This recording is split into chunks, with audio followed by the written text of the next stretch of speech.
Being a friend of Ellen, anong masasabi mo sa mga controversies na kinasip sa kanya? Ano ba? Yung sa kanila ni Baste. Ay, nako! Ewan ko ba? Ewan ko nakausap ko si Baste, sasabunot na ko eh. Bakit? Kasi, di ba? Ano ba? Nasa babae naman yun, pumayag naman palang dalawa sila. Kahit na, bilang gentleman, chong naman, di ba? Hindi siya hindi ba gentleman. sinabi sa'yo ni Ellen yun? Di, tropa kasi sila pareho, bala sila sa buhay nila, kung gusto nila yung So, gawin. nagulat ka ba nung sila na? Hindi ako nagulat. Alam mo Bakit? sila? Oo. Oh, pero Sa tingin hindi mo? ka favor kay Baste. Tsaka nung lumalabas pa lang sila, alam ko na. Na doon mapupunta. Oo, Sa tingin mo ba, RC, na kay Ellen ang diferensya? Ba't sila naghiwalay ni Baste?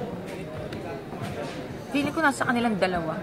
Sa kanilang Kaibigan mo si Ellen, I'm sure may alam ka. Ha? Tanong nyo na lang po siya. Para akong ate. Sa tingin mo, napuno na si Baste sa kanya?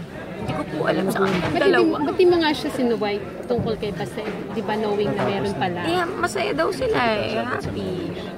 Pero alam mo nga na na tinututay. Hindi ko Nagulat alam. ka Eh, lang di din. sana.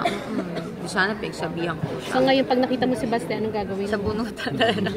Hindi mo type si Baste? Ah, na friend? Or for Ellen? Hindi mo siya nagustuhan or nagka-crush? Tropa ko siya eh. Tropa ko siya. Tropa ko silang dalawa. Okay. So, parang somehow, niloko ba? Parang ganun yung term, tama? Eh, ano ko, di ba? Ano pa nga? Ano ba? Pero si Ellen, alam Kasi kung niya. ako yun, di ako papayag talaga, di ba? Kung sa normal na relasyon, di ako papayag. Hindi babaero si Mr. Boone? No. Ang galing ah. Loyal and faithful. So, ginusto lang talaga ni Ellen.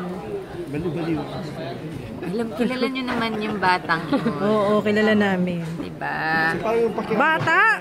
Bata pa ba yun? Ewan ko po, feeling ko kasi ate ako nila eh. Bakit mo, Arcel, yung sa kanila, hindi naman talagang magtatagal na gano'n katagal. Talagang, ano yan, parang playtime at chance. Kala ko nga, ano sila, kasi nung magkakasama kami, sobra silang parang lalaking version ni Ellen, si Baste.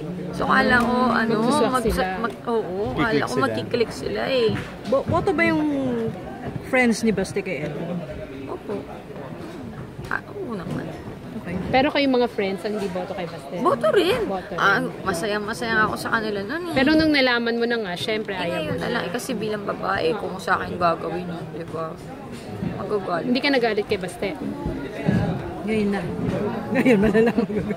Malaki na sila. Kaya na nila yan. Almost. Yes, almost. Hindi mo siya naging crush niya. Ay, lahat naman tayo, crush si Papa P. Oo,